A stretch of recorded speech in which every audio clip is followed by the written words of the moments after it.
Good morning. I thought I'd try a new one since we were running a little behind, so I did the shorter one. It's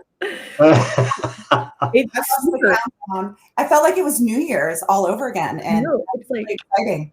I was like, glitter. It's super relaxing. It's very nice. So it's kind of a juxtaposition to coffee, right? Relaxing. Coffee and relaxing. Coffee and I like to take you on a emotional ride through your morning with hyper caffeination and soothing lights. Good morning. Yeah. Welcome to the Coffee Table Talks. Today we're here with Gina Yacone. Am I saying that right? Kind of. Yacone, silent E. Okay. Look, I'm trying to make you so fancy. That's what it is. It's like, it's my thing. So grab a cup and circle up. Gina, thank you so much for coming to hang out with us.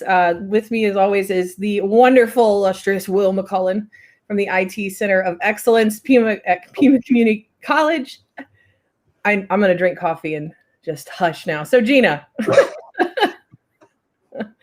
Hi, how are you? I'm great. I think today's Friday. It's noon, so we have a weekend coming up. So that's really exciting. I'm happy to be here. Thanks for inviting me, and I really appreciate it. And hello to the audience at large.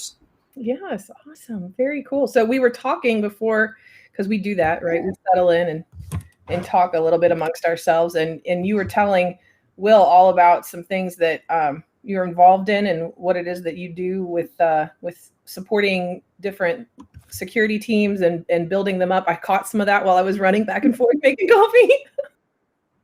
So if you want to recap that, I'm super interested. Of course, my elevator pitch, of course. Well, hi, everyone. For those that don't know me, my name is Gina Yacone. I am a cybersecurity consultant and a virtual chief information security officer. So the goal, and what does that actually mean? My goal is to protect organizations and strengthen their security posture over time, help them develop a roadmap. And I really love the challenges that working with organizations, provide. Each organization is separate and distinct, and each team is different. And that's really, really an exciting place for me to be in because I'm working with all these different environments. I have to pivot a lot and learn about a lot of different technologies and personalities and things like that. So it's really kind of exciting. I would say like my day-to-day tasks, if we're thinking about like what do I do as a consultant in a vCISO, I may do a risk assessment for an organization, help them with their corrective action plan, help them build that roadmap out with what maybe KPIs that they should have for those corrective actions. I may help them with a data map or write policies or do a security awareness seminar, or maybe even help them look at their segmentation or firewall rules. So it can be very techy, and it can also be like policy writing. So it just runs the gamut on what the client needs and really to try to strengthen their platform. So I would say in terms of my clients, I was saying before, I'm in like the potpourri category. I have clients of all different sizes and complexity. I would say mainly though I am in the healthcare, biotech, pharma space. That's the majority of my clients, hospitals and those types alike. But I also have higher education, a local government, and some tech companies. So having experienced the plethora of environments, what are some common threads that you find really just resonate from one to the other? Oh, wow. I mean, honestly, that's super easy. I wish I could wear a t-shirt into organizations like for every risk assessment and be like, I already know your corrective action plan needs MFA, you don't know where your assets are, you have no clue where your data is, legacy protocols or systems, and unsecured coding. Like if I could have like a top 5 list, right? It's the same for a lot of organizations. And, it comes down to, I think we all understand what great cybersecurity hygiene is, but maybe we don't have enough people or resources really there to implement the technology well and or implement the processes that we have in place at a policy level. So I see a lot of organizations in a lot of my risk assessments, I'm writing, we need more staff. Cybersecurity is invisible to, the executive board and executive teams, and a lot of times end users. It's in the background, so you can't really see it or feel it. So having a budget item line to that is kind of a gut check for a lot of organizations. But we really need that budget item, and we really need people to implement asset management really well, identity and access control really well. Software development lifecycle, we really need to have those people in place that really allow us to use the technology and processes and make them better. Yeah. When we were talking, one thing that kind of clicked in for me, and correct me if I'm wrong, but it sounds like some of the elements that you really bring to the table, because we all know that trying to do complexity and all the technical aspect of it is very, very difficult, has tons of elements to it, but you seem to really help to try to bring and simplify and bring a vision to it. And how much do you see that lacking in the industry, and how much does having a vision or getting folks jazzed on trying to create a good infrastructure, how much does that help? Yeah, so that is absolutely a great question. I don't see many organizations that can really do it well, or to the specificity that's truly needed. I actually did a risk assessment of a hospital system a couple weeks ago, and I was so excited. Like, I think that they're doing things right. They have KPIs associated with a lot of their security goals. And I just was like, this is amazing. Like, wow, man, a lot of thought has gone into this. They don't have enough resources to really, make sure that to figure out what those KPIs are, or to implement and make sure that they're getting the metrics for those KPIs. So yeah, what I try to do, and going back to your question, a lot of organizations struggle with really being able to simplify things and make it digestible so that they can put it into action. So yeah, my goal really is like, hey, this is on your corrective action, but let's see how we can get there. What tools, what technology is in place, and let's try to build a roadmap for that. And so I do think that there is a question in the chat. So somebody from LinkedIn, hello LinkedIn. What common threads do you find organizations that resist solid advice? Oh yeah, is it always money? A lot of times it is money, and it's also it's also not understanding cybersecurity and really understanding the risk. I think having a strong business impact analysis, or really being able to quantify if you had a ransomware attack, what does that actually mean to the organization? If you have segmentation, maybe it doesn't mean a lot, or maybe if you have an endpoint detection and response, and you can isolate it quickly, maybe that's not a big deal. But if you have no segmentation, that could potentially put you out of business. You definitely put pharmaceutical and biotech out of business, because you're losing consumer trust, and really you're when you're racing for a cure, right? You can lose your standing for that if you lose intellectual property. So it's really being able to talk to boards and not just say, hey, you need MFA. Okay, of course, that's obvious to us, but what's the why? You really need to explain the why to your end users, to the board, and really to the IT staff as well. Always think about the why. I hope that makes sense, because I can yammer on about that for a while. I think Daniel from LinkedIn, it shows up here on the Restream feed as LinkedIn user. I think it's a personal privacy choice through LinkedIn off that platform, feeding into other platforms. So good job for all the security people that clicked it. Makes it confusing for us. We don't, but I can out you. Watch this. Daniel. Daniel says, how does the money factor in a situation before or after a compromise? Usually more after, right? I mean, that's my experience. Suddenly something happens and they're like, how much money did you need? Do you remember whenever you were telling me a couple of years ago that we needed this? You were, they don't want to come out and say, you were right, we were wrong, right?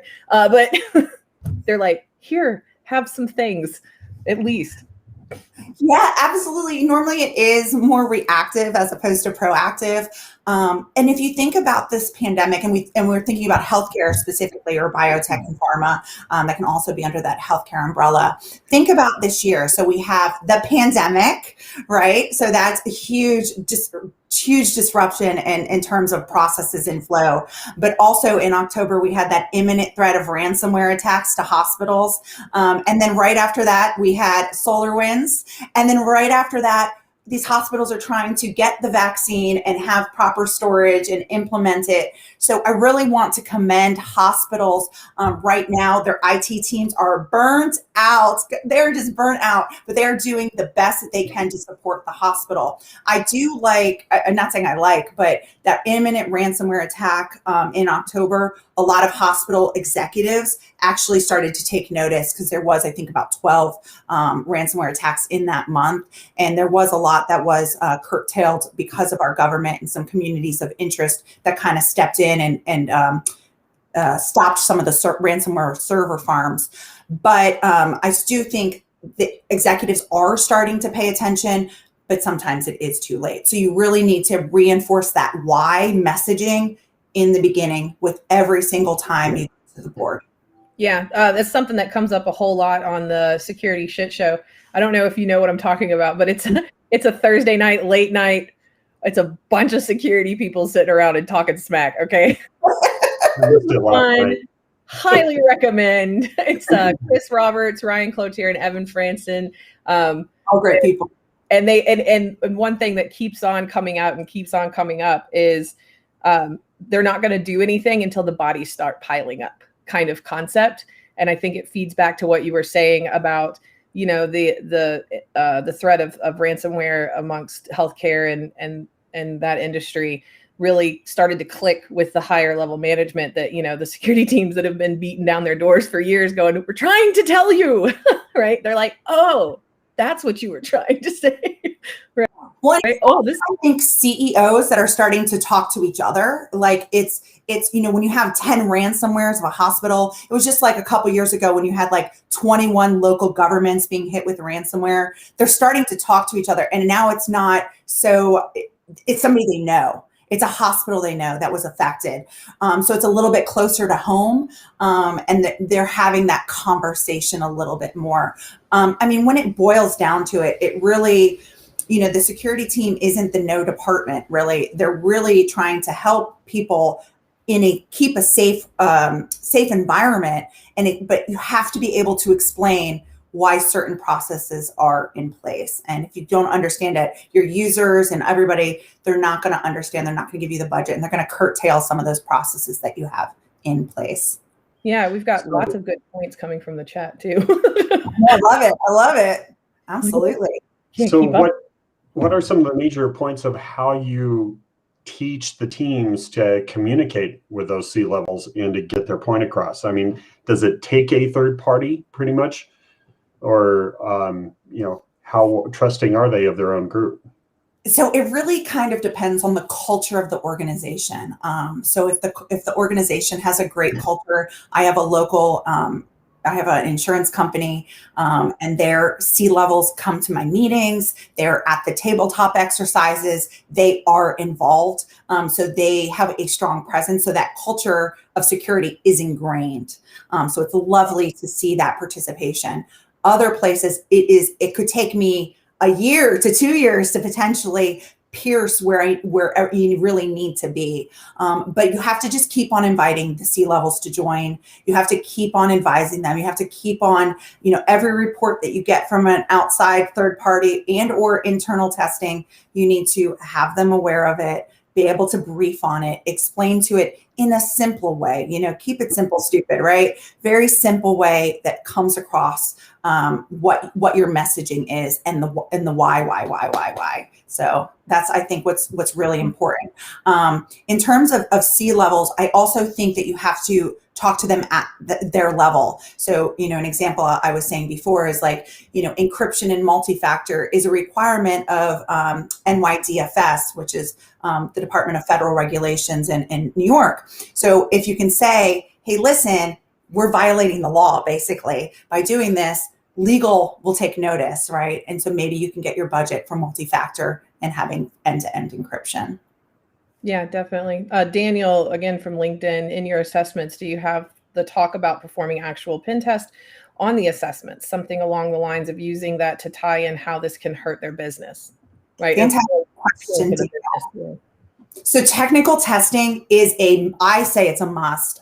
You really, just talking to users, you can trust, but you need to verify. And a way to verify is through technical testing. I can't really see all of the things. So I can't say, hey, you got those legacy protocols in use, they'll be like, no, there's no legacy anything here. They don't want to get in trouble. So having that pen test to really come through and reaffirm and or bring to light some of the technical issues such as segmentation, wireless issues is a fantastic way to partner with a risk assessment. I don't think a risk assessment should just be on its own. It can be, but usually that's just for a check in the box, and that's not a really good cybersecurity culture. You really should have both. Gotcha. I think I, again, need to rearrange the process of utilizing the technology beginning at the employee level, reduce human behavior that leads to error, separation in layers, checks and balances. I love talking. That is fantastic. And I say that is one of the biggest things. I really think if you can help your end users and explain why cybersecurity hygiene at home, so in your home environment, why it's important, and then it gets their buy-in on why they should be practicing good cybersecurity hygiene at the office. It's a trickling effect. So I agree, having end users, and you can do fun stuff with it. Have a pizza party, put up great flyers, work with your marketing department, have those cybersecurity champions at a department level to help you. I think it's very vital. Communication is key in terms of getting over that why message.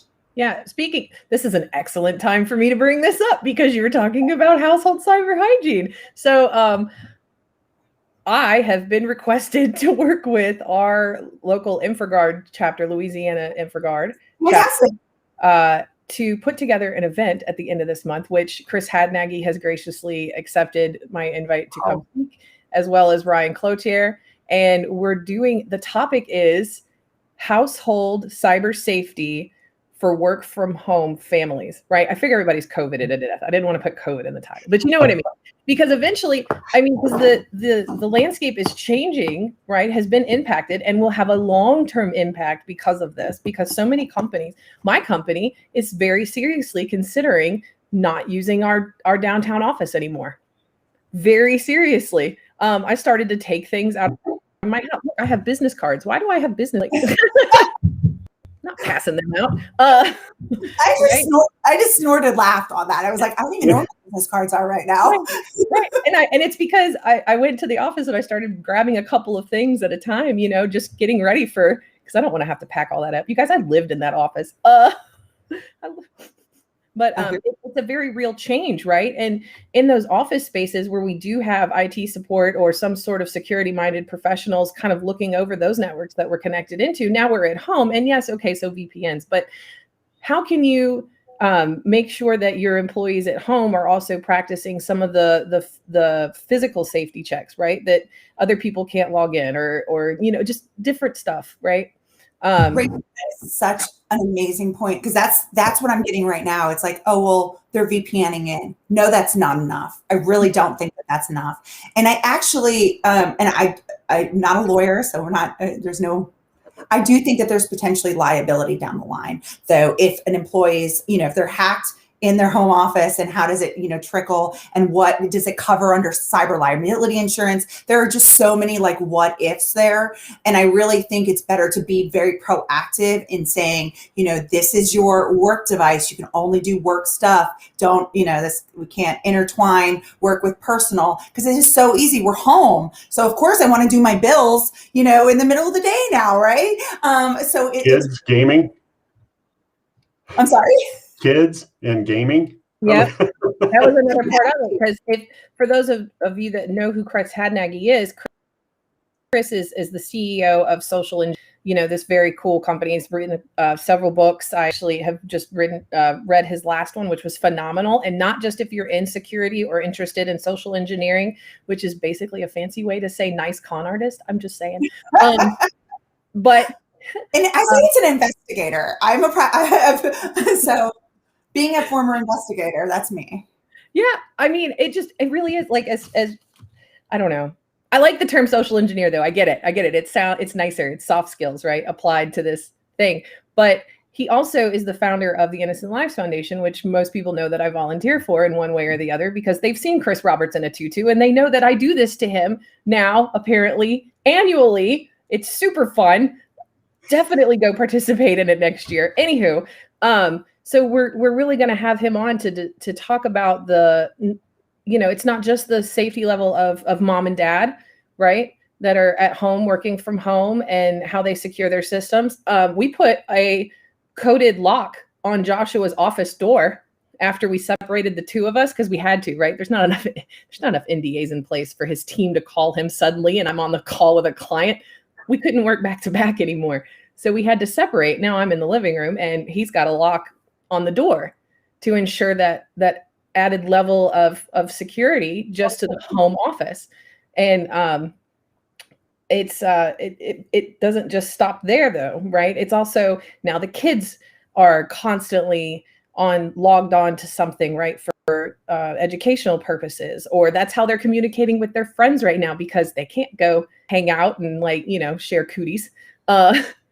So Great. And it's also like segmenting your having a guest network, maybe having an IoT device, network, having your work on your wireless, it is thinking that through, and it really is, how does that extend? How does, how does work extend to your home, and are you being secure? It's very important.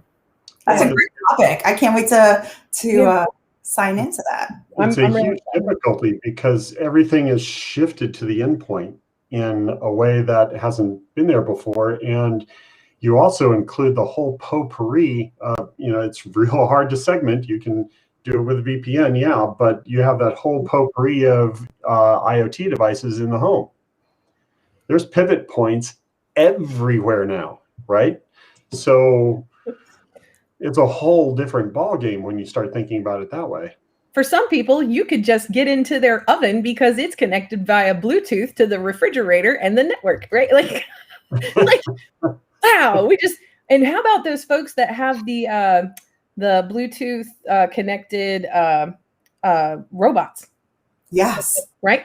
So not only can I turn your stove on and possibly spoil all the food in your refrigerator if I really wanted to, I can also map your entire house and have that downloaded to conveniently to my pocket or desktop. Thank you. So if you're dealing with healthcare, then now having that concept of IoT being a threat at home, does that help in the healthcare arena to get across to the upper levels the danger of IoT in hospitals in that arena? So I am hearing, so from hospital executives, they are obviously very aware of devices, medical devices, maybe they use GE and trying to create a tunnel that's specific, and trying to encrypt them and trying to make them be on their own segmented network. A lot of these medical devices and the companies that you use, and you're thinking about the technology, some of them are on end-of-life systems. So it's really, you have to make a very strategic plan with working with your vendors who are supplying some of these devices, and really think about your network differently. It's really hard, though, for hospitals to retrofit an entire network. If you think about the size and complexity, they may have 8,000 users and 15,000 or 20,000 devices, right? So hospitals have a very difficult time. And you're thinking about the size and staff of hospitals, they're so overwhelmed. My heart actually breaks for them, because the way that we should be being proactive, they're only allowed to be reactive. So I do see there is a shift in terms of securing medical devices a little bit more and thinking about it and working with the vendors. But I do think that the medical device team has to have a seat at the information security committee meetings.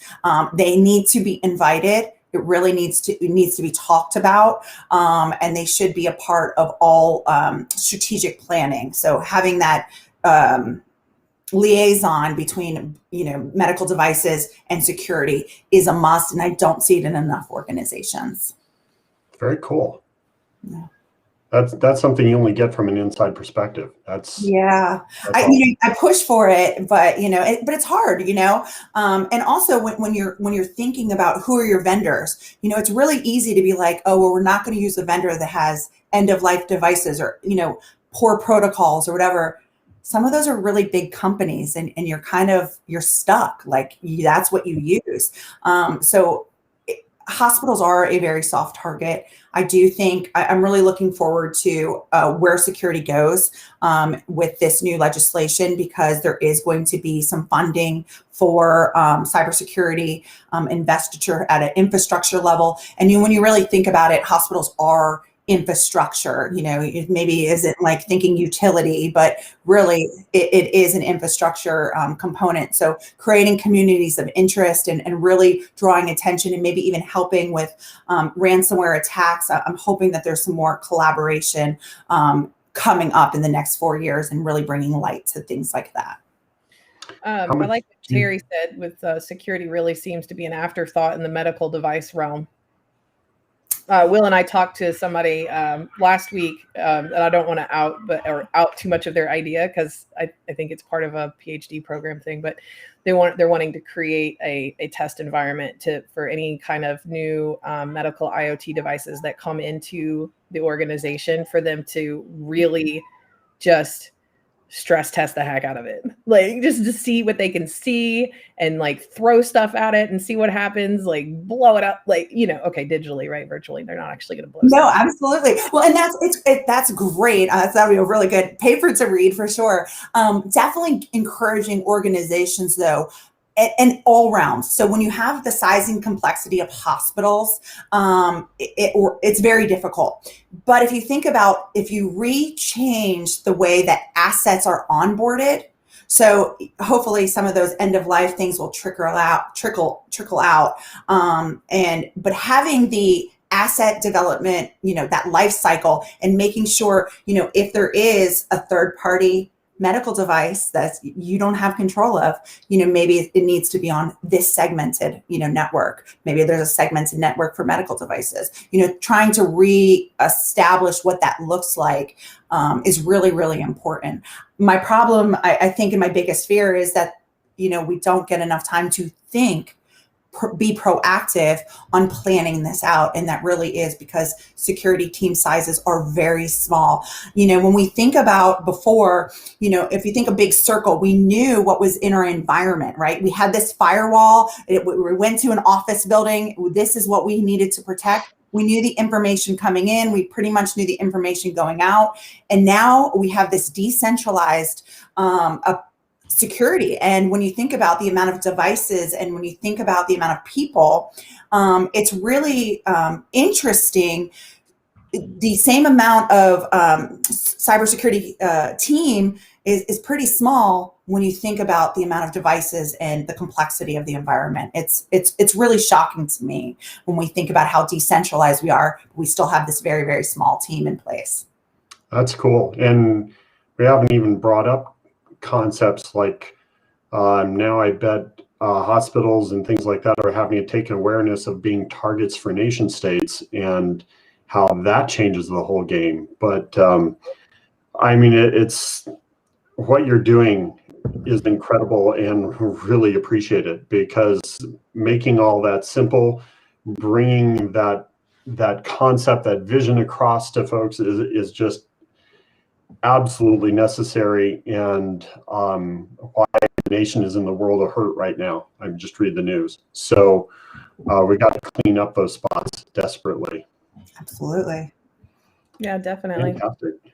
And it's such a hard thing to do, just because, you know, hitting on a point that you made whenever we first kind of opened up here, that it's hard to see the proof in the pudding of what it is that these security teams are doing, right? It's hard to visualize it. I used to work for a chemical company. It was real easy for me to walk into an organization and go, hey, your bathrooms are nasty. And the CEOs knew it too, because they use that bathroom, right? They know when it's out of toilet paper. They know when nobody's cleaning it. And they know whenever the scent refresher is not been changed in like a month, right? They know it. They can see it. They smell it. It's gross. It's nasty. You can't do that with security. You can't make them uncomfortable about what state it's in if it's in a just shamble. And then, you know, on the flip side of that, it's really hard for you to demonstrate how nice and pretty and shiny it is whenever they get done, right? So that communication piece that I think that you talked about is so very important, and being able to communicate off of our own island, right? Communicate at a level that they understand, right? And don't be condescending, but but like, you know, just a way that shows that you can see what's important to them and what you're doing, how what you are trying to accomplish feeds into those end goals is so very important. And in healthcare, it is lives on the line, you know, potentially more so than in another industry. So I really do appreciate you coming and having coffee. Look, I'm out. That was perfect timing. Look, you're still so strong. I love it. And thanks so much to everybody who participated today. You guys had the best comments and questions. What is up? It was awesome. You guys like had coffee before we got here or something. I don't know. I feel like, I really love it. I'm really impressed by all of the comments, and guys, you know, definitely keep them coming. You know, thanks for having me, Rachel, Will. Like, I really appreciate you guys hosting me today. Would love to come back, you know, whenever you need me. But I really appreciate all of, you know, the community. And I think we can do this together. We don't need to make security scary. We need to make a partnership. It needs to be one of those things where cybersecurity is a shared responsibility. Everybody needs to take some type of ownership on it. And we really need to address the why. Why? Always ask like you're a 3-year-old. Why? Yes, definitely agree. Next week, we're going to be, I spoke about the Innocent Lives Foundations and Chris Hadnagy. We're actually going to have Shane McCombs with us sitting next week from Innocent Lives Foundation. He's the COO over there. And I certainly look up to him very much. He's a great guy. You guys are going to love hanging out with him.